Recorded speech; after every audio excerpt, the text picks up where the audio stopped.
Coming up next on WBHS 9 News, a look back on the life of a Brentwood High student many called a gentle giant. Some open, some close, some expand. A look at what's new on the Brentwood restaurant scene. And later, meet the man who helps keep Pekka Rinne, Philip Forsberg, and PK Subban on the ice for the Nashville Predators.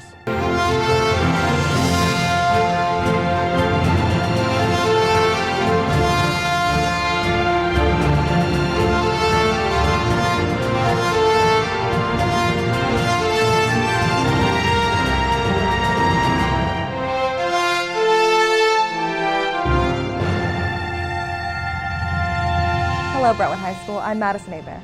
And I'm RJ Taylor. Here's what's making news. He was loved by his classmates, teammates, family, and friends. The death of Lucas Davis has shaken Brentwood High and the entire community. Number 74 was the starting left tackle on the football team, and even as a junior was a Division I college prospect. Channel 9 Sports Director Cole Hubbard sat down with some of Lucas's closest friends to look back on the amazing life Davis led. Lucas Michael Davis, a 16-year-old junior, lost his life this year. Cole Hubbard, WBHS 9 Sports. Lucas Davis was 17 years old. The medical examiner ruled that the cause of death was due to alcohol poisoning. The halls of Brentwood High will be a little less crowded early next year. The new STEM building is scheduled to open in late January or early February. The $9 million building between the high school and the middle school will have 34 classrooms. It will also free up some much-needed parking space once all the equipment is moved. Construction crews have been working on the 3-story project for more than 18 months. The 147 team is an initiative that serves at-risk kids across the United States. It was created by a local mom trying to make a difference. Izzy Hoyer has more on the new nonprofit group. 9 years ago, after becoming adoptive moms and seeing the many kids that would never have a home, Gwen Oatsfall and her best friend, Suzanne Marinick, co-founded the nonprofit 147 Million to help vulnerable children around the world. Izzy Hoyer, WBHS 9 News. A record number of Williamson County students are graduating. 96% of the class of 2018 made it through high school in Williamson County, which is the highest rate in Tennessee, while the state graduation rate is 89%. At Brentwood High, nearly 97% of last year's seniors walked the graduation line. Up next, big changes for Brentwood's restaurants. And after that, he makes sure the skates are sharp and equipment is ready. Meet the Predators' head equipment manager just ahead. You're watching WBHS 9 News. 175 years after the publication of Charles Dickens' most beloved novel, A Christmas Carol lives on at the annual Dickens of a Christmas Festival. James Derryberry takes us downtown Franklin for more. This past weekend, Franklin had its 34th annual Dickens of a Christmas, an event which, despite the gloomy weather, was overflowing with the spirit of the season. I'm James Derryberry with WBHS 9, wishing you a Merry Christmas. Brentwood's most popular restaurant is up and running again. Chick-fil-A closed for 6 weeks for major renovations. Changes include an expanded kitchen, a complete dining room overhaul, and larger restrooms. But the biggest change is to the drive-thru, where a canopy was added and employees take your order in line. It's cut down on the wait time significantly. The Brentwood Shopping Center has seen a lot of changes recently. One that may have flown under the radar is Kalamata's becoming less skewer. Casey Crow tells us what led to the change.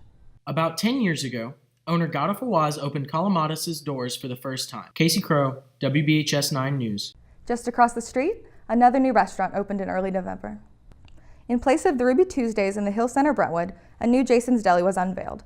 The company has more than 260 restaurants across 29 states, including one in Cool Springs. Parents Magazine voted the deli the best family restaurant in America. You've probably never heard his name, but Pete Rogers is one out of a handful of employees who have been with the Nashville Predators since their inception.